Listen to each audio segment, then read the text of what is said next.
حضرت عمر بن خطاب رضی اللہ تعالی عنہ کہانی سنا رہے ہیں، خوبصورت کہانی، دل نشین اور دل آویز داستان۔ کہتے ہیں کالا بینما نحن عند رسول اللہ صلی اللہ علیہ وسلم ذات یوم، ہم ایک دن حضور علیہ السلام کی خدمت میں بیٹھے ہوئے تھے، حضور کی صحبت کا شرف پا رہے تھے، اجالے بٹ رہے تھے، انوار اتر رہے تھے، کرم کی برکھا نازل ہو رہی تھی، اور ہماری آنکھیں تھی، حضور کا حسن تھا، حضور کا جلوہ تھا۔ ہم حضور کی مجلس میں بیٹھے ہوتے تھے، تو ایک دن ایسا تھا کہ حضور کی مجلس میں ہم بیٹھے تھے، اطلع علینا رجل، فرماتے ہیں کہ ہم جب بیٹھے ہوئے تھے تو ایک شخص آیا، اس کی حالت کیا تھی؟ شدید و بیاض الثیاب، اس کے سفید کپڑے تھے، شدید سفید، جس کو ہم اپنی زبان میں کہتے ہیں چٹے سفید، اس کے سفید کپڑے تھے، شدید و سواد الشعر، اور سیاہ کالے بال تھے، سخت کالے بال تھے، لا یرا علیہ اثر السفر، لیکن اس پر سفر کے آثار بھی دکھائی نہیں دے رہے تھے، کیونکہ وہ بندہ سفر سے آیا ہو تو پتہ چلتا ہے کہ اس کے لباس میں سلوٹیں ہوتی ہیں، تو وہ اپنی حیت قضائیہ سے مسافر نہیں لگ رہا تھا۔ اگر مسافر نہیں تھا تو پھر مدینے کا رہنے والا تھا، مدینے کی آبادی بہت ساری نہیں تھی، سارے لوگ ایک دوسرے کو جانتے تھے۔ اگر وہ مدینے والا تھا، مدینے کا باسی تھا، تو پھر صحابہ کو جاننا چاہیے کہ یہ شخص کون ہے، لیکن کہتے ہیں ولا یعرفہ منا احد، ہم میں سے کوئی اسے پہچانتا بھی نہیں تھا، مسافر لگتا نہیں تھا، مقامی تھا نہیں۔ حتی جلس الی النبی صلی اللہ علیہ وسلم، یہاں تک کہ وہ حضور کے پاس آ کے بیٹھ گیا، فاسند رکبتیہ الی رکبتیہ، اللہ اکبر، تو اس نے اپنے گھٹنے جو ہیں وہ حضور کے گھٹنوں کے قریب کر کے جوڑ کے بیٹھ گیا، اتنا قریب ہوا کہ اس کے گھٹنے حضور کے گھٹنوں سے جڑ گئے، اتنی قربت ہوئی۔ پھر آگے اس نے کیا کیا؟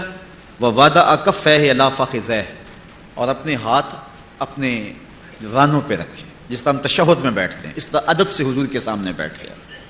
وَقَالَ يَا محمد صلی اللہ علیہ وسلم اخبرنی عن الاسلام، اور پوچھتا ہے کہ حضور مجھے اسلام کے بارے میں خبر دیجئے کہ اسلام کیا ہے۔ تو حضور نے ارشاد فرمایا قال الاسلام ان تشهد اللہ الہ الا اللہ وان محمدا رسول اللہ، اسلام یہ ہے کہ تو گواہی دے کہ اللہ کے علاوہ کوئی معبود نہیں ہے اور محمد صلی اللہ علیہ وسلم اللہ کے رسول ہیں، وتقیم الصلاۃ، اور نماز قائم کرے، وتؤتی الزکوٰۃ، اور زکوٰۃ ادا کرے، وتصوم رمضان، اور رمضان کے روزے رکھے، وتحج البیت ان استطعت الیہ سبیلا، اور اگر تو منزل پر پہنچنے کی طاقت رکھتا ہے، راستے کا زاد راہ تیرے پاس ہے، تو پھر تو حج کرے۔ قال صدقت، کہنے لگا آپ نے بالکل سچ کہا۔ فعجبنا لہ یسألہ ویصدقہ، صحابہ کہتے ہم حیران ہو گئے کہ خود ہی سوال کرتا ہے اور خود ہی تصدیق کرتا ہے، پہلے پوچھتا ہے کہ مجھے اسلام کا بتائیے کیا ہے، تو حضور نے بتایا تو کہتا ہے بالکل آپ نے سچ کہا ہے، صحیح فرمایا حضور آپ نے۔ تو ہم حیران ہوئے، فعجبنا لہ، ہم اس پر متعجب ہوئے، یسألہ ویصدقہ، خود ہی سوال کرتا ہے اور خود ہی تصدیق کر رہا ہے۔ قال فاخبرنی عن الایمان، پھر اس نے دوسرا سوال کیا مجھے ایمان کے بارے میں خبر دیجئے۔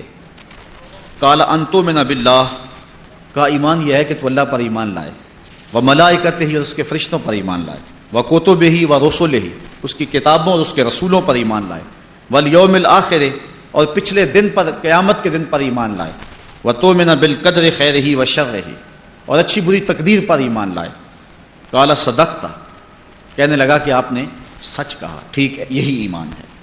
قال فاخبرنی عن الاحسان، پھر بولا کہ مجھے احسان کے بارے میں خبر دے دیجیے، احسان کیا ہے؟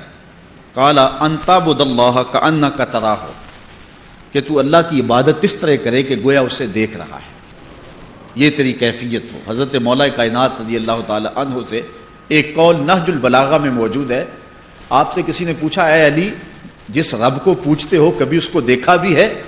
تو حضرت مولا کائنات رضی اللہ تعالیٰ عنہ فرمانے لگے لم عابد ربا لم اراہ، کبھی کی بات کیا کرتے ہو، علی تو سجدے سے ساری نہیں اٹھاتا جب تک اسے دیکھ نہیں لیتا۔ اس سے مراد رویت قلبی ہے، لیکن حضرت مولا کائنات کو یہ رویت حاصل تھی۔ امام اعظم علیہ رحمہ نے 99 مرتبہ اور ایک روایت میں 100 مرتبہ جو ہے وہ اللہ تعالیٰ کا دیدار فرمایا ہے، قلبی دیدار۔ رویت عینی تو اس کائنات میں سوائے حضور کے کسی اور کو نہیں ہوئی ہے۔ رویت قلبی ممکن ہے اور وہ اہل اللہ کو نصیب رہی ہے. تو حضور فرمایا ان تعبد، اللہ اکبر، کہ احسان یہ ہے، تصوف یہ ہے، طریقت یہ ہے، خلوص یہ ہے، ان تعبد اللہ، کہ تو عبادت کرے اللہ کی، کأنک تراہ، گویا کہ تو اسے دیکھ رہا ہے.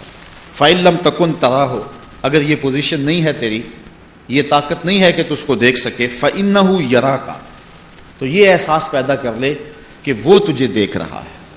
اور یہ احساس بھی کون سا چھوٹا احساس ہے کہ میرا مالک مجھے دیکھ رہا ہے.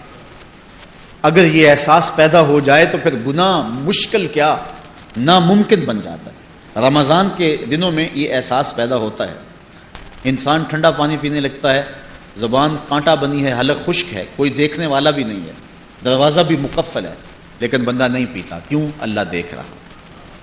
یہ احساس کہ میرا اللہ مجھے دیکھ رہا ہے انسان کو گناہ سے بچا دیتا ہے. 7ویں کوٹری میں بھی انسان گناہ کرنے سے جو ہے وہ گریز کرتا ہے، یہ احساس کر کے کہ میرا اللہ مجھے دیکھ رہا ہے. آپ جانتے ہیں کہ جب زلیخا نے 7 دروازے بند کر لیے اور بت کے اوپر موٹا کیس ڈال کے پھر حضرت یوسف علیہ السلام سے بولتی ہے تا لک، اب تو آ جاؤ نا، اب تو کوئی نہیں دیکھ رہا. حضرت یوسف علیہ السلام بولے کالا معاذ اللہ، تو 7ویں کوٹڑی میں لوگوں کی نظروں سے چھپ گئی اور اپنے جھوٹے خدا پر یہ پردہ ڈال کر اس کی نگاہوں سے چھپ گئی، اور وہ دیکھتا بھی کب ہے، لیکن میرا خدا تو 7ویں کوٹڑی میں بھی دیکھ رہا. پھر اتنی روشنیاں برسی، گناہ کیا، گناہ کا تصور بھی محال ہو گیا. تو یہ احساس بندے کے اندر پیدا ہو جائے کہ میرا اللہ مجھے دیکھ رہا ہے. تو صرف رمضان میں ہی نہیں کہ کھانے پینے کے وقت رک جائے کہ اللہ دیکھ رہا ہے، جب وہ رشوت لینے لگے تو پھر اس کو خیال آتا میرا اللہ دیکھ رہا ہے. نظر بھٹکنے لگے، خیال بہکنے لگے، سوچ آوارہ ہونے لگے تو وہ خیال کرتا میرا اللہ مجھے دیکھ رہا ہے. تو کہا یہ احساس پیدا کر. قال فاخبرنی عن الساعہ، پھر کہنے لگا مجھے قیامت کے بارے میں ارشاد فرمائیے، خبر دیجیے. قال مل مسئول عنہا بعالم من السائل، کہا جس سے پوچھا جا رہا ہے اس امر میں وہ سائل سے زیادہ نہیں جانتا ہے. کیونکہ حضور نے اس سوال کا جواب نہیں دینا تھا. لازمی نہیں ہے کہ جو سوال کوئی پوچھے اس کا جواب بھی دے دیا جائے، چونکہ یہ امر مخفی رکھا گیا ہے. تو حضور نے فرمایا یہ تو بھی جانتا ہے، جو جتنا مجھے پتا ہے اتنا تو تجھے بھی پتا ہے، اس لیے یہ سوال نہ کر. کیونکہ لوگوں کے سامنے یہ سوال بیان کرنے کی ضرورت نہیں تھی. اس نے بحث نہیں کی اور کہا کہ اچھا اس کی کچھ نشانیاں بتلا دیجیے. فاخبرنی عن اماراتها، اس کی نشانیاں بتا دیجیے. قال ان تلد الامۃ ربتها، کا ایک نشانی تو یہ ہے کہ لونڈی اپنے مالکہ کو جنم دے گی. وان ترى الحفاة العراة العالة رعاء الشاة یتطاولون فی البنیان، اور دوسری بات یہ ہے کہ ننگے پاؤں والے، ننگے بدن والے، کنگال اور بکریاں چرانے والے مکان بنانے میں ایک دوسرے سے جو ہیں وہ فخر و مباحات کرتے ہوئے مکان کی بنیادیں ایک دوسرے سے اونچا لے جانے کی کوشش کریں گے. یتطاولون فی البنیان، وہ ایک دوسرے سے اونچے اونچے گھر بنائیں گے، ایک نے بنایا دوسرے نے اس سے اونچا بنایا. یہ قرب قیامت کی نشانی ہے. اللہ قال ثم انطلق، حضرت عمر کہتے ہیں کہ پھر وہ شخص چلا گیا. فلبثت ملیا، ہم کافی دیر حضور کے پاس بیٹھے رہے، کچھ عرصہ گزرا. قال یا عمر اتدری من السائل، کہا عمر جانتے ہو یہ سوال کرنے والا کون تھا؟ قلت اللہ و رسولہ عالم، عرض کی اللہ اس کا رسول خوب جانتا ہے. صحابہ کو اندازہ ہوتا بھی تو پھر بھی یہی کہتے، بلکہ یقین بھی ہوتا تو پھر بھی یہی کہتے. تو فرمایا عمر جانتے ہو من السائل، سائل کون ہے؟ قلت اللہ و رسولہ عالم، کہتے میں نے کہا اللہ اس کا رسول جانتا ہے. قال فإنہ جبرائیل، کہا یہ جبریل امین تھے. اتاکم یعلمکم دینکم، جو تمہیں تمہارا دین سکھانے کے لیے آئے تھے. اچھا جبریل نے جو دین سکھایا اس میں پہلی بات یہ تھی جب حضور کے سامنے آؤ تو ادب سے 2 زانو ہو کے بیٹھ جاؤ. یہ انہوں نے طریقہ سکھایا، ادب سے حضور کی چوکھٹ پہ آؤ اور سیکھنا چاہتے ہو تو 2 زانو ہو کے بیٹھو حضور کی خدمت میں. تو اب ایمان، اسلام اور احسان کی خبر ہوئی. حضرت ابن عمر رضی اللہ تعالیٰ عنہ سے ایک روایت ہے، اس میں بھی ان 5 چیزوں کا ذکر کیا گیا ہے. یہ حضرت عمر سے ہے اور یہ ان کے بیٹے حضرت ابن عمر رضی اللہ تعالیٰ عنہ سے. فقی صحابی. بنی الاسلام علی 5 شہادت اللہ الہ الا اللہ وان محمدا عبدہ ورسولہ واقام الصلاۃ وایتاء الزکوٰۃ والحج وصوم رمضان. اسلام کی بنیاد 5 چیزوں پہ ہے. اس گواہی پہ کہ اللہ کے علاوہ کوئی معبود نہیں اور حضور اس کے بندے اور رسول ہیں. اور دوسرا نماز قائم کرنا، تیسرا زکوٰۃ دینا، چوتھا حج کرنا، اور پانچواں رمضان کے روزے رکھنا۔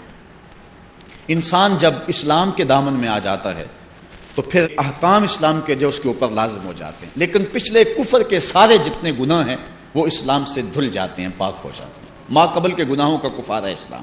اس پر ایک روایت دیکھیے جس کو امام مسلم نے اپنی سند کے ساتھ روایت کیا ہے، یہ حضرت عمر بن عاص رضی اللہ تعالی عنہ سے ہے۔ اللہ نے جب ان کے سینے میں اسلام کی چمک و روشنی پیدا کی اور اسلام کی حقانیت کو ان کے دل نے قبول کرنا چاہا تو پھر وہ حضور کی خدمت میں آ گئے۔ کتنے خوش نصیب لوگ تھے کہ جب ان کا جی چاہتا تو حضور کی خدمت میں حاضر ہو جایا کرتے تھے۔ تو کہتے ہیں میں حضور کی خدمت میں حاضر ہوا، اتیت النبی صلی اللہ علیہ وسلم، میں حضور کی خدمت میں حاضر ہوا، فقلت ابسط یمینا کا فال ابا یہ کا، عرض کی حضور ذرا اپنا دایاں ہاتھ بڑھائے نا، میں آپ کے ہاتھ پہ بیعت کرنا چاہتا ہوں، میں اسلام کی بیعت آپ کے ہاتھ پہ کرنا چاہتا ہوں۔ فباسط یمینہ، تو حضور نے اپنا دست راست، اپنا دایاں ہاتھ آگے فرمایا۔ جب آگے کیا تو حضرت عمر بن عاص رضی اللہ تعالیٰ عنہ فرماتے ہیں فقبضت یدی، میں نے اپنا ہاتھ پیچھے کھینچ لیا، میں نے اپنا ہاتھ جو ہے وہ پیچھے کھینچ لیا۔ کالا مالا کا یا عمر، عمر کیا ہوا تمہیں؟ مجھے تم نے کہا کہ ہاتھ بڑھاؤ، میں بیعت کرنا چاہتا ہوں، میں نے ہاتھ بڑھایا تو تم نے اپنا ہاتھ پیچھے کھینچ لیا، کیا ہوا تمہیں؟ مالا کا کیا ہوا؟ قل، تو میں نے کہا اردت ان اشترط، میں چاہتا ہوں کہ میں کوئی شرط لگا لوں، کسی شرط پہ بیعت کرنا چاہتا ہوں۔ کالا تشترط ماذا، لگا کیا شرط لگاتا ہے، لگا کیا شرط لگاتا ہے؟ قل، تو کہتے ہیں میں نے کہا ان یغفر لی، میری شرط یہ ہے کہ پھر میری بخشش ہو جائے، مجھے بخش دیا جائے۔ قالا، حضور علیہ السلام نے فرمایا اما علمت یا عمر ان الاسلام یہدم ما کان قبلہ، تجھے اس بات کا پتہ نہیں کہ اسلام تو ما قبل کے سارے گناہوں کو معاف کر دیتا ہے؟ جب کوئی بندہ مسلمان ہو جاتا ہے تو پھر سارے گناہ ختم ہو جاتے ہیں۔ وَإِنَّ الْهِجْرَةَ تَهْدِمُ مَا كَانَ قَبْلَهَا، اور ہجرت ما قبل کے سارے گناہوں سے معافی کا سبب ہے۔ وَإِنَّ الْحَجَّ تَهْدِمُ مَا كَانَ قَبْلَهُ، اور تیسری بات حضور نے فرمائی کہ حج ما قبل کے سارے گناہوں کا کفارہ ہے۔ تو پھر کہتے ہیں میں نے حضور کے ہاتھ میں ہاتھ دیا۔ یہ محبت والے لوگ تھے نا، وہ ایک بزرگ ہوتے تھے پرانے دور میں، تو پرانے دور کے اندر ہمارے جو بزرگ تھے، لوگ تھے، وہ بڑے فنون کے ماہر بھی ہوا کرتے تھے، تو وہ ہاتھ پکڑنے کے، یہ جو ہے وہ بینی پکڑنے کے بڑے ماہر تھے وہ بزرگ، اور جس کا ہاتھ پکڑ لیتے کوئی چھڑا نہیں سکتا تھا، تو بڑے بڑے مقابلے بھی ہوتے تھے۔ ایک کمزور سا آدمی، اس نے کہا لو میرا بازو پکڑے نا، میں پھر چھڑا کے دکھاتا ہوں۔ بس وہ لوگ اکٹھے ہو گئے، کھڑا لگ گیا، وہ کمزور سا آدمی پہچاننے والا تھا صلی اللہ علیہ کو، جب مجمع لگ گیا تو انہوں نے اپنا ہاتھ دیا۔ سارے کہتے ہیں کہ اس کی موت آئی ہوئی ہے، یہ کمزور سا آدمی یہ کیسے، بعض نے کہا ہو سکتا ہے کوئی فن ہو اس کے پاس، لیکن جب اس نے اپنا ہاتھ دیا نا بزرگوں کے ہاتھ میں، انہوں نے پکڑا، کہا زور سے پکڑو، زور سے پکڑ لیا، اور وہ زور نہیں لگا رہا چھڑانے کے لیے، کہا چھڑاؤ نا، کہا اتنے لوگ گواہ ہیں، میرا ہاتھ پکڑ لیا ہے نا، قیامت کے دن بھی نہیں چھوڑنا تم نے، اب اس کی لاج رکھنی ہے تم نے۔ اللہ اکبر۔ تو ایسا ہاتھ دیا حضرت عمر بن عاص رضی اللہ تعالیٰ عنہ نے، کہتے ہیں حضور میری شرط ہے کہ اب میری بخشش بھی ہو جائے۔ تو فرمایا کہ اے عمر بن عاص، کیا تجھے پتہ نہیں ہے کہ اسلام ما قبل کے سارے گناہوں کا کفارہ ہے؟ اللہ اکبر۔ حضرت امام بخاری اپنی سند سے حضرت ابو ہریرہ سے روایت کرتے ہیں کہ حضور علیہ السلام نے ارشاد فرمایا الایمان بضع و سبعون شعبہ، اسلام کے 70 سے کچھ زیادہ شعبے ہیں، فافضلها لا الہ الا اللہ، افضل ترین شعبہ لا الہ الا اللہ ہے، وادناها اماطۃ الاذى عن الطریق، اور کم سے کم مرتبہ یہ ہے، سب سے نیچے والا شعبہ یہ ہے کہ کوئی گری پڑی چیز راستے سے اٹھا کر راستے کو صاف کر دینا۔ والحیاء شعبۃ من الایمان، اور حیا ایمان کے شعبوں میں سے ایک شعبہ ہے۔ حضرت عبداللہ ابن عمر رضی اللہ تعالی روایت کرتے ہیں کہ حضور علیہ السلام نے ارشاد فرمایا المسلم من سلم المسلمون من لسانہ و یدہ والمہاجر من ہاجر ما نہی اللہ عنہ، کہ مسلمان وہ ہے جس کے ہاتھ سے اور جس کی زبان سے دوسرا مسلمان محفوظ رہے۔ جب ہم کسی کو کہتے ہیں نا السلام علیکم، تو اس کا معنی یہی ہے، اس کو ضمانت دیتے ہیں کہ میرے بھائی کہ میری طرف سے تجھے ضمانت ہے، میری طرف سے تو محفوظ ہے، السلام علیکم، تیرے اوپر سلامتی ہے، تیرا مال، تیری جان، تیری آبرو، میری طرف سے محفوظ ہے، بے فکر ہو جا. اور وہ بھی جواب سے کیا کہتا ہے؟ السلام علیکم کے جواب میں وعلیکم السلام. اگر تو مجھے امن کی ضمانت دیتا ہے تو میں بھی کہتا ہوں وعلیکم السلام، میری طرف سے تجھے بھی کچھ خطرہ نہیں ہوگا. یہ تھی اسلام کی روح. اور آج کیا ایک بندہ مسافہ کرتا ہے اور ساتھ ہی بم بلاسٹ کر دیتا ہے، کہتا ہے السلام علیکم اور ساتھ ہی بم بلاسٹ کر دیتا ہے. یہ دین کہاں سے آیا؟ جو 14 صدیاں قبل آمنہ کے لال نے دین دیا تھا وہ یہ دین نہیں تھا. وہ یہ دین ہے جب کوئی کہے السلام علیکم تو پھر امن کی ضمانت دے، یہ نہیں اوپر سے سلام ہونے سے جڑیں کاٹ دے. تو کہا مسلمان وہ ہے جس کے ہاتھ سے اور جس کی زبان سے دوسرے مسلمان محفوظ رہیں، اور مہاجر وہ ہے جو اللہ کی حرام کردہ چیزوں سے ہجرت کر جائے. حضرت انس رضی اللہ تعالی عنہ سے مروی ایک روایت سنیے، اور یقیناً یہ روایت سنتے ہی آپ کو ٹھنڈ پڑ جائے گی. اور یہ روایت آپ پہلی بار نہیں سنیں گے، آپ میں سے ہر شخص نے سینکڑوں بار سنی ہوگی. فرماتے ہیں کہ حضور نے ارشاد فرمایا لا یؤمن احدکم حتی اکون احب الیہ من والدہ ووالدہ والناس اجمعین. اتنی دیر تک کوئی شخص مومن نہیں ہو سکتا جب تک اپنی اولاد، اپنے والدین اور پوری کائنات کے ہر شخص سے زیادہ میرے سے پیار نہ کرنے لگ جائے. اس کو کتاب الایمان کے اندر حدیث کو بیان کیا گیا ہے. یعنی ایمان یہ ہے کہ حضور سے پیار ہو، اور اگر حضور سے پیار نہیں ہے تو ایمان نہیں ہے. ایمان محبت رسول کا نام ہے. ایک شخص حضور کی خدمت میں حاضر ہوتا ہے، روایت آپ نے علماء سے بارہا سنی ہوگی. عرض کرتا ہے متی الساعہ، حضور قیامت کب آئے گی؟ کہا ما اعددت لہا، تو نے اس کے لیے تیاری کیا کی ہے؟ تو اس نے عرض کی حضور میں اللہ اور اس کے رسول سے پیار کرتا ہوں، اللہ اور اس کے رسول سے پیار کرتا ہوں. تو حضور نے فرمایا المرء مع من احب، آدمی جس کے ساتھ پیار کرتا ہے اس کے ساتھ ہی اٹھایا جائے گا. تو صحابہ کہتے ہیں ایمان لانے کے بعد سب سے بڑی خوشی اگر ہمیں زندگی میں ہوئی تھی تو اس حدیث کو سننے سے ہوئی تھی کہ بندہ جس کے ساتھ پیار کرتا ہے کل قیامت کے دن اس کے ساتھ اٹھایا جائے گا. صحابہ چونکہ پیار حضور کے ساتھ کرتے تھے، انہیں یہ چاہ چڑھ گئے کہ آج بھی حضور کے قدموں میں رہتے ہیں، کل بھی حضور کے قدموں میں زندگی نصیب ہو جائے. حضرت ابو امامہ البہلی رضی اللہ تعالیٰ عنہ روایت کرتے ہیں کہ ایک شخص نے حضور کی خدمت میں عرض کیا مل ایمان، حضور ایمان کیا ہے؟ قال اذا سرت کا حسناتوں کا وساعت سیئاتوں کا فانتا مومن. جب تجھے نیکی کرنے سے خوشی ملے اور برائی کرنے سے تکلیف پہنچے تو مومن ہے. یہ علامت بیان فرمائی حضور نے. اگر تجھے خوشی ملے نا نیکی کرنے پر، اچھائی کرنے پہ خوشی ملے تو سمجھ تو مومن ہے، اور برائی اگر ہو جائے تو پریشان ہو جائے. جس طرح کہ روایت میں آتا ہے کہ بندہ مومن اور بندہ منافق میں فرق یہ ہے کہ بندہ مومن جب گناہ کرتا ہے تو یوں محسوس کرتا ہے جس طرح پہاڑ کے نیچے آ گیا، ابھی گر جائے گا، کچل دے گا اسے، جلدی جلدی تلافی کرتا ہے توبہ سے. اور جب منافق گناہ کرتا ہے تو اس کی کیفیت ایسی ہوتی ہے جس طرح مکھی بیٹھی تھی بدن پر، ہلکے سے اشارے سے اس کو اڑا دیا، تو اس کی کیفیت یہ ہوتی ہے. میں اور آپ اپنے ایمان کا جائزہ بھی ساتھ ساتھ لیتے جائیں. کیا ہماری یہ کیفیت ہے کہ گناہ کرنے کے بعد ہمارا احساس اس درجے تک پہنچ جائے کہ ہم پہاڑ کے نیچے آ گئے، یا ایک مکھی کے اڑانے کسی کیفیت یہ ہمیں؟ اور گناہ یہ نہیں ہے کسی کو قتل کریں، کسی کا دل دکھائیں تو یہ بھی گناہ ہے. نماز ترک کرنا بھی گناہ ہے، نظر کا بھٹکنا بھی گناہ ہے، خیال کا بہکنا بھی گناہ ہے، فضول لفظ زبان سے نکالنا بھی گناہ ہے. اس لیے ہم گناہ جب کر لیں تو کیا ہماری یہ کیفیت ہوتی ہے کہ ہم پہاڑ کے نیچے آ گئے ہیں؟ اور اگر یہ کیفیت نہیں ہوتی تو ہمیں سوچنا چاہیے اور اپنے ایمان کی مضبوطی کا سامنا کرنا چاہیے. اور ہم ساتھ ساتھ جو سنا اس کا جائزہ لیتے چلے جائیں. حضور کی محبت اگر اس درجہ پہ ہے کہ ہمیں ہر شے سے زیادہ حضور محبوب ہیں، حضور علیہ السلام کا پیار سب سے فائق ہے اور بڑا ہوا ہے، تو پھر مبارک ہو. اور اگر یہ کیفیت نہیں ہے، ایک طرف رسول اللہ کا فرمان آئے اور ایک طرف ہماری برادری آ جائے، اس وقت امتحان ہوتا ہے کہ ہم کدھر کھڑے ہیں. شادی بیاہ کا موقع ہے، میں نے حاجی نمازی بھی دیکھے ہیں، وہ کہتے جی منڈے ہی نہیں مانتے. ان منڈوں کے منہ پہ تھپڑ نہیں مارا جا رہا، ایک طرف رسول اللہ کا فرمان ہے، ایک طرف منڈے نہیں مانتے. پتہ تو اسی موقع پہ چلنا ہے کہ تیرا وزن کس پلڑے میں جاتا ہے.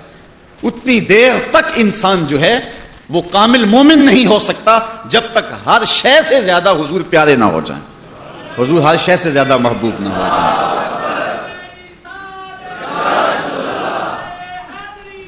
محمد ہے متائے عالم ایجاد سے پیارا، محمد ہے متائے عالم ایجاد سے پیارا، پدر مادر برادر جان مال اولاد سے پیارا.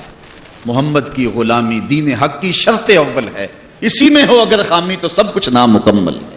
حضور سے اپنی محبت کا رشتہ جوڑیں اور مضبوط تر رشتہ کریں. محبت کے ایک الگ تقاضے ہیں، بہرحال وہ مضمون ایک لمبا ہو جائے گا.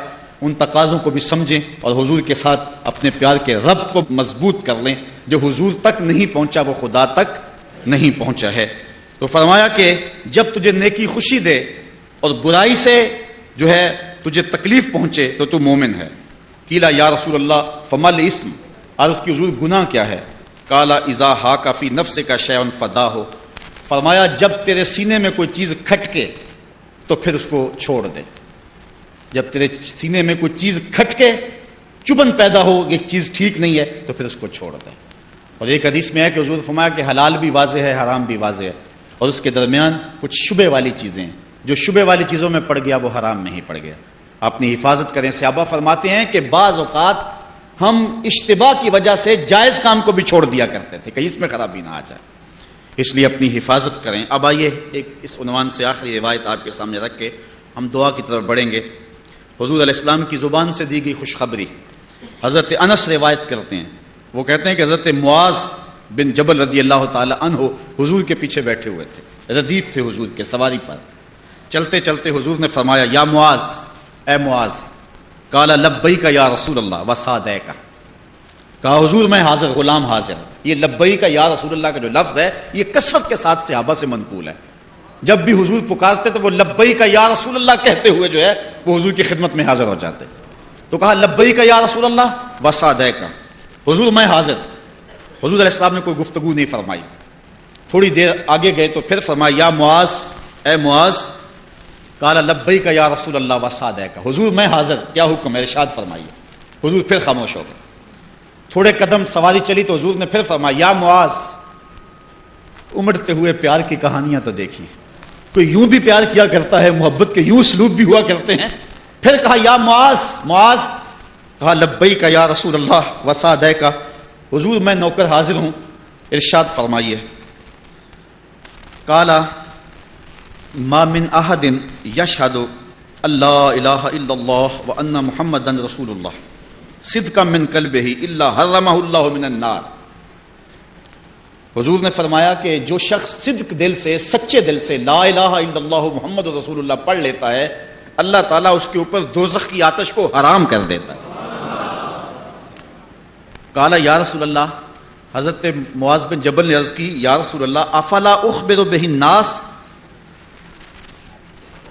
کیا میں یہ بات لوگوں کو نہ بتا دوں؟ یہ بات جو ہے وہ میں زمانے کو بتا نہ دوں تو وہ خوش ہو جائیں گے، اتنی بڑی خوشخبری جب ملے گی تو وہ خوش ہو جائیں گے، تو یہ بات میں لوگوں کو نہ بتا دوں۔ قال اذا یتکلوا، وہ اسی پہ بھروسہ کر لیں گے۔ تو حضرت سیدنا معاذ بن جبل نے پھر ساری زندگی یہ حدیث بیان نہیں کی۔ جب آخری وقت آیا تو اس وقت کہا لوگوں میرے پاس ایک امانت ہے اور میں چاہتا ہوں کہ وہ تمہیں بیان کر ہی جاؤں۔ تو پھر انہوں نے آخری موقع کے اوپر فاخبر بها معاذ عن موته تعصما، گناہ کے ڈر سے کہ حضور کی کوئی بات چھپانی نہیں چاہیے، تو انہوں نے جو ہے اس حدیث کو بیان کر دیا کہ جس نے سچے دل سے لا الہ الا اللہ پڑھ لیا وہ جنت میں جائے گا۔ یہاں اعلیٰ حضرت کو سنیے، وہ کہتے ہیں پیش حق مجدہ شفاعت کا سناتے جائیں گے، پیش حق مجدہ شفاعت کا سناتے جائیں گے، آپ روتے جائیں گے ہم کو ہنساتے جائیں گے، وسعتیں دی ہیں خدا نے دامن محبوب کو، جرم کھلتے جائیں گے اور وہ چھپاتے جائیں گے۔ حضور فرمایا شفاعتی لأہل الکبائر من امتی، میں قیامت کے دن بڑے بڑے گناہ گاروں کی سفارش کر کے انہیں جنت میں لے جاؤں گا۔ کیسی کرم نوازیاں برسیں گی اس دن، حضور کے صدقے سے سب کچھ ہوگا، اللہ ان کے صدقے سے کرم دوبالا ہوگا۔ وہ کسی نے یہ شعر پڑھا نا کہ وہ اپنا مقدمہ کیسے ہار سکتا ہے جس کے حضور وکیل ہوں، تو میں نے اس کو ٹوک دیا، میں نے کہا یار وکیل نہ کہو، وکیل بمانا ایڈوکیٹ، کیونکہ بات مقدمے کی چل رہی ہے، وکیل بمانا نگہبان، یہ تو درست ہے، لیکن یہاں تم وکیل بمانا ایڈوکیٹ کر رہے ہو تو یہ درست نہیں ہے۔ کیوں؟ اس لیے کہ جو وکیل ہوتا ہے وہ جج کو کہتا ہے کہ میرے موکل نے یہ جرم نہیں کیا لہٰذا چھوڑ دو، اگر جرم ثابت ہو تو سزا پکی ہے۔ جو وکیل ہے وہ اپنے موکل کے بارے میں جج کو کہتا ہے کہ میرے موکل نے یہ جرم نہیں کیا لہٰذا چھوڑا جائے، اور جو شفیع ہوتا ہے وہ کہتا ہے سب کچھ کیا ہے میرا آنا دیکھا جائے۔ حضور قیامت کے دن وکالت نہیں فرمائیں گے، شفاعت فرمائیں گے، جدھر جدھر ہاتھ اٹھتے چلے جائیں گے بخشش ہوتی چلی جائے گی۔ حضور فرمایا میرے اللہ نے مجھے دو چیزوں میں ایک کو اختیار کرنے کا اختیار دیا، یا تو اللہ نے کہا محبوب آدھی امت کا حساب لے لیں گے، آدھی کو یوں ہی معاف کر دیں گے، یا پھر حق شفاعت لے لو۔ حضور فرماتے ہیں میں نے شفاعت کا حق لیا ہے۔ آپ سمجھ تو گئے ہوں گے کہ حضور نے شفاعت کا حق کیوں لیا ہے، اسی لیے کہ حضور شفاعت کر کے ساری امت کو بخشوانا چاہتے ہیں۔ ماہ سیام کے حسین لمحے ہیں، اور یہ 5 دن اللہ نے ہمیں نصیب فرمائے، اور یہ خوبصورت دن تھے، اور 5 دنوں حضور کے کرم اور حضور کے فضل اور اللہ کی رحمتوں کے اجالے یہاں پھیلتے رہے۔ 2 دن شدید بارش کے باوجود بھی میں خوش ہوا کہ لوگ محبت کے ساتھ تشریف لاتے رہے۔ آج دعا کا دن ہے، اور اللہ کے حضور ہم نے اپنے گناہوں کی معافی بھی مانگنی ہے، اور اس وطن عزیز کے لیے بالخصوص ہم نے دعا مانگنی ہے۔ دعا مانگیں تو پورے یقین سے مانگیں۔ علماء کہتے ہیں دعا ہر صورت قبول ہوتی ہے، لیکن صورت قبولیت کی 4 ہیں۔ یا تو بندہ جو مانگتا ہے وہی مل جاتا ہے، یا ایسے ہوتا ہے جو مانگتا ہے وہ نہیں ملتا، بلکہ انسان کو اس کے بدلے میں کچھ اور دے دیا جاتا ہے۔ بندے نے کچھ مانگا لیکن اس کے بدلے میں وہ اس کے لیے مناسب نہیں تھا اور دے دیا گیا۔ یا پھر ایسا ہوتا ہے کہ جو مانگتا ہے فی الفور نہیں دیا جاتا، کچھ وقت کے بعد ملتا ہے۔ اور یا پھر ایسا ہوتا ہے کہ جو مانگتا ہے وہ بھی نہیں ملتا، اس کے بدلے میں بھی کچھ نہیں دیا جاتا، لیکن اس کے بدلے میں آنے والی کوئی مصیبت ہے جو اللہ ٹال دیتا ہے۔ اور ایک بات یہ بھی علماء نے بیان فرمائی، یا اس دعا کو آخرت کے لیے ذخیرہ کر لیا جاتا ہے کہ قیامت کے دن اس دعا کا بدلہ دیا جائے گا، پھر بندہ سوچے گا میری دنیا پہ کوئی دعا قبول ہی نہ ہوئی ہوتی، ساری دعاؤں کے بدلے مجھے آخرت میں دے دیے جاتے ہیں۔ اللہم انی اسألک العفو والعافیۃ والمعافاۃ الدائمۃ فی الدین والدنیا والآخرہ۔ اللہم انت ربی وانا عبدک لا الہ الا انت الاحد الصمد الذی لم یلد ولم یولد ولم یکن لہ کفوا احد۔ اللہم یا رب بجاہ نبیک المصطفیٰ ورسولک المرتضیٰ طہر قلوبنا من کل وصف وباعدنا عن مشاہدتک ومحبتک وعمتنا للسنت والجماعت والشوق الى لقائک یا ذا الجلال والاکرام۔ اللہم یا رب بجاہ نبیک المصطفیٰ ورسولک المرتضیٰ طہر قلوبنا من کل وصف وباعدنا عن مشاہدتک ومحبتک وعمتنا للسنت والجماعت یا ارحم الراحمین ارحم احوالنا۔ اللہم انت ربی وانا عبدک لا الہ الا انت۔ اللہم اغفر ذنوبنا واستر عیوبنا وقلب قلوبنا ونور قبورنا وسہل مرادنا ویسر امورنا۔ اللہم اغفر لنا ولوالدینا ولمشائخنا ولاساتذتنا ولتلامذتنا ولمریدینا ولمن لہ حق علینا ولجمیع امت سید الانبیاء والمرسلین۔ اے اللہ اٹھے ہوئے ہاتھوں کی لاج رکھ لے، تیرے علاوہ ہمارا کوئی سہارا نہیں ہے، تو ہمارا آخری سہارا، پہلا اور آخری آسرا ہے۔ اے اللہ اپنے محبوب کے صدقے ہمارے گناہ معاف کر دے، ہماری خطاؤں سے درگزر فرما دے، ہمارے گناہوں پر عفو و کرم کا قلم پھیر دے۔ تیرا کرم تیری مہربانی چاہیے، سب گناہ دھل جائیں گے، رحمت کا پانی چاہیے۔ اے اللہ امت مسلمہ کو کھویا ہوا وقار دے دے، اے اللہ انہیں کھویا ہوا مقام دے دے۔ کابل کندھار میں لٹ گئے، اے اللہ ہم دشت لیلہ میں لٹ گئے۔ اے اللہ تیرے رسول کی امت گلی گلی رسوا ہو رہی ہے، اوپر سے زلزلے، نیچے سے سیلاب، جائیں تو کہاں جائیں۔ اے اللہ اپنے کرم سے ہمیں معاف کر دے۔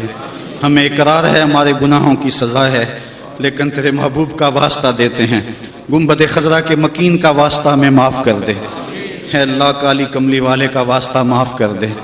اے اللہ حضور کی سیاہ زلفوں کا صدقہ معاف کر دے۔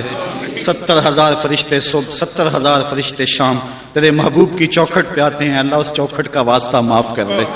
اے اللہ صدیق اکبر کی صداقت کا واسطہ معاف کر دے۔ اے اللہ عمر کی عدالت کا صدقہ معاف کر دے، عثمان کی شجاعتوں کا صدقہ معاف کر دے، مولا علی کی ولایت کا صدقہ معاف کر دے۔ اے اللہ بلال کی اذان کا صدقہ معاف کر دے۔ اے اللہ سلمان کے فقر کا صدقہ معاف کر دے۔ اے اللہ اپنا خاص کرم فرما دے ہمارے اوپر، تجھے واسطہ کربلا کے قاری کا، تجھے واسطہ نیزے پہ چڑھ کے قرآن سنانے والے قاری کا۔ اے اللہ زینب کی پھٹی ہوئی چادر کا صدقہ معاف کر دے، عباس کے کٹے ہوئے بازوؤں کا صدقہ معاف کر دے، حلقے اصغر سے نکلنے والی چیخ کا صدقہ معاف کر دے۔ اے اللہ اس امت کو کھویا ہوا وقار دے دے، امت کو پھر وہی بانک پن دے دے، عظمت پارینہ دے گے، رفت رفتہ عطا فرما دے۔ بٹکے ہوئے آہو کو پھر سوئے حرم لے چل، اس شہر کے خوگر کو پھر وسعت صحرا دے۔ میں بلبل نالا ہوں اس اجڑے گلستان کا، تاثیر کا سائل ہوں محتاج کو داتا دے۔ اللہم اید الاسلام والمسلمین، اللہم اعز الاسلام والمسلمین، اللہم اعز الاسلام والمسلمین، اللہم اعز الاسلام والمسلمین۔ الہی اگر قوم مسلم کی تو نے دل جوئی نہیں، تانا دیں گے بت مسلم کا خدا کوئی نہیں۔ خار ہیں بدکار ہیں ڈوبے ہوئے ذلت سے ہیں، کچھ بھی ہیں مولا تیرے محبوب کی امت سے ہیں۔ اے اللہ حضور کی امت میں ہونا یہی ہماری لاج کا ذریعہ بنا دے۔ اے اللہ ہم سب کے صغیرہ کبیرہ گناہ معاف کر دے، جو ظاہر کیے معاف کر دے، جو چھپ کے کیے معاف کر دے، اپنی جانوں پہ ظلم کیا ہم نے مالک معاف فرما دے۔ اے اللہ ہمارے گناہوں سے درگزر فرما لے، عفو و کرم کا قلم پھیر دے، تو کریم ہے کرم فرما دے۔ اے اللہ جو بیمار انہیں شفا عطا کر دے، پریشان حالوں میں خوشحال فرما دے، بے اولادوں کی گودیں ہری کر دے، اے اللہ ان کی گود تازہ کر دے۔ اے اللہ اپنے خاص کرم سے رحمت نازل فرما دے، دنیا دین اب بہتر نصیب فرما دے، سوچوں کے زاویے اور خیالوں کے گوشے ٹھیک فرما دے، خیالوں کو طہارت عطا کر دے، زبان کو سچائی دے دے، ہاتھوں کو صرف اپنے حضور پھیلنا دے، مالک کسی کے در پہ ہاتھ پھیلانے سے محفوظ رکھنا۔ اے اللہ ہمیں غیرت نفس دے دے، اللہ ہمیں غیرت دین دے دے، حمیت اسلام دے دے، اپنے خاص کرم سے ہر بیمار کو شفا دے دے۔ ہمارے محترم حاجی صدیق صاحب کے والد بزرگوار بیمار ہیں، اللہ انہیں شفا عطا فرما دے۔ جتنے لوگوں نے دعاؤں کے لیے کہا سب کی دعائیں مستجاب فرما۔ حاجی عبدالرشید صاحب کے لیے بالخصوص دعا مانگتے ہیں، اے اللہ اس سلسلہ درس قرآن کا یہاں انہوں نے آغاز کرنا چاہا تھا لیکن ان کی زندگی نے وفا نہ کیا۔ اللہ اس درس قرآن اور اس سے قبل ہونے والے دروس قرآن کے اجالے ان کی قبر میں اتار دے، اور اللہ ان کی اولاد کو بھی ان کے نقوش پا پہ چلنے کی توفیق عطا فرما۔ ہمارے علماء کا سایہ تا دیر ہمارے سروں پہ سلامت رکھنا۔ اے اللہ جو لوگ اس دنیا سے چلے گئے ان کی مغفرت فرما دے، اے اللہ ان کے گناہوں کو اپنے کرم سے معاف فرما دے، ایمان کی حالت میں فوت ہونے والے ہر شخص کے گناہوں کو معاف فرما دے، قبروں کو وسیع کشادہ منور اور خوشبودار کر دے، ہمارے والدین کی مغفرت فرما، ہماری مغفرت فرما، ہماری اولادوں اور نسلوں کی مغفرت فرما۔ اے اللہ زندگی کی آخری سانس تک تیری نوکری کرتے رہیں۔ اے اللہ درس قرآن کے جو قافلے جہاں جہاں بھی میدان عمل میں ہیں، اے اللہ ان کی مدد فرما، انہیں خلوص عطا فرما، ریاکاری سے، تصنع سے، بناوٹ سے، باہمی حسد سے، چپکلٹ سے محفوظ فرما، سب کی سوچوں کو پاکیزگی اور نور عطا فرما دے۔ اللہ اگر تیرے در سے کچھ نہ ملا تو کون سی چوکھٹ ہے، ہم تیرے سے مانگ رہے ہیں کہ تو ہمارا اللہ ہے، تیرے علاوہ کوئی معبود نہیں ہے۔ اے اللہ سیلابوں میں پھنسے ہوئوں کی مدد فرما، عذابوں میں پھنسے ہوئوں کی مدد فرما، دکھیوں کے حال پہ رحم فرما، میرے وطن کے چپے چپے کی خیر فرما، میرے ملک کو امن دے دے، میرے ملک کے شہروں، صحراؤں، گوٹھوں اور دریاؤں میں امن پیدا کر دے۔ جو ملک کی مانگ اجاڑنا چاہتے ہیں اللہ انہیں برباد کر دے، جو بازاروں اور مزاروں پہ حملہ کر رہے ہیں ان کے ناپاک وجود سے وطن کو پاک کر دے۔ اے اللہ اپنا خاص کرم پوری امت مسلمہ کے شامل حال فرما دے، تو کریم ہے کرم کے اجالے من میں انڈھیل دے۔ اے اللہ جو دکھی جو دعا لیے کھڑے ہیں سب کی دعائیں مستجاب فرما۔ اے اللہ جو بیرون ملک ہیں خیریت سے وطن آنا نصیب فرما۔ اے اللہ جو لوگ کاروباری طور پہ پریشان ہیں ان کے کاروبار مستحکم فرما دے، اے اللہ ان کے کاروبار بہتر فرما دے، رزق حلال رزق وسیع عطا فرما۔ اللہ میری ماں اور بہنوں کو پردے کی توفیق عطا فرما، امور خانہ داری کے حقوق ادا کرنے کی توفیق عطا فرما۔ اے اللہ ایک اچھی نسل تیار کر کے امت کو دینے کی توفیق دے دے۔ اے اللہ جوانوں کی آنکھوں میں حیا کی بجلیاں بھر دے، اے اللہ جوانوں کو حیا کا نور دے، اے اللہ ان کی آنکھ نہ بھٹکنے پائے، ان کی سوچیں آوارہ نہ ہو، میری قوم کا یہ سرمایہ ہے لٹنے نہ پائے۔ اے اللہ جوانوں کی حفاظت فرما، بوڑھوں کی حفاظت فرما، مرد و زن کی حفاظت فرما۔ کابل، کندھار، قلعہ جنگی، دشت لیلہ، تورا بورا، تکریت، موصل، بغداد، القدس، کشمیر، غزہ، جہاں جہاں امت مسلمہ جبر و ظلم کی باہوں میں کسی کرا رہی ہے نجات عطا فرما۔ ڈاکٹر عافیہ صدیقی کی رہائی کے اسباب پیدا فرما، امت کو کوئی محمد بن قاسم دے دے، اے اللہ اس امت کو کوئی عمر بن عبدالعزیز دے دے، اس امت کو کوئی حضرت عمر فاروق کا جان نشین دے دے، کوئی صلاح الدین ایوبی دے دے، اے اللہ کوئی نور الدین زنگی دے دے، حضور کے گستاخوں کا بیڑا غرق فرما دے۔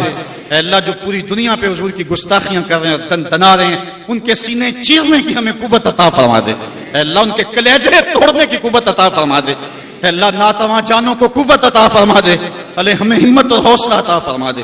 اے اللہ اپنے خاص کرم سے اسلام کا غلبہ فرما، اسلام کا غلبہ نصیب فرما، اسلام کو عظمت رفتہ عطا فرما دے، رفت پارینہ عطا کر دے۔ اے اللہ تو کریم ہے، ہم سب کی دعائیں مستجاب فرما، اے اللہ سب کی دعائیں مستجاب فرما، سب کی دعائیں مستجاب فرما، ہم سب کو ایمان پہ خاتمہ نصیب فرمانا، جئیں تو تیرے لیے، مریں تو تیرے دین کے لیے، اور زندگی کی آخری سانس تک تیرے رسول کے وفادار رہیں۔ ادارت المصطفیٰ کے ساتھ جو بوڑھے ہیں لیکن جوانوں کی طرح چل رہے ہیں اللہ ان کی بھی مدد فرما، اور اللہ جو جوان چل رہے ہیں ان کی بھی مدد فرما، جو مائیں بہنیں دعائیں لیے ادارۃ المصطفیٰ کے لیے کام کر رہی ہیں اللہ انہیں جزائے جزیل عطا فرما۔ اے اللہ میرے جملہ پیر بھائیوں کی خیر فرما، اے اللہ ہمارے ادارے کی خیر فرما، پوری دنیا کے اوپر جہاں جہاں جو بھی ادارہ دین کی تبلیغ کر رہا ہے اور تیرے نبی کے نام کے جھنڈے کو اونچا کرنے کی کوشش کر رہا ہے، اے اللہ ہر کی مدد فرما، اے اللہ ہر سچے اور کھرے عالم دین کی مدد فرما۔ وصلی اللہ تعالی علی النبی الامین وعلی آلہ واصحابہ اجمعین برحمتک یا ارحم الراحمین۔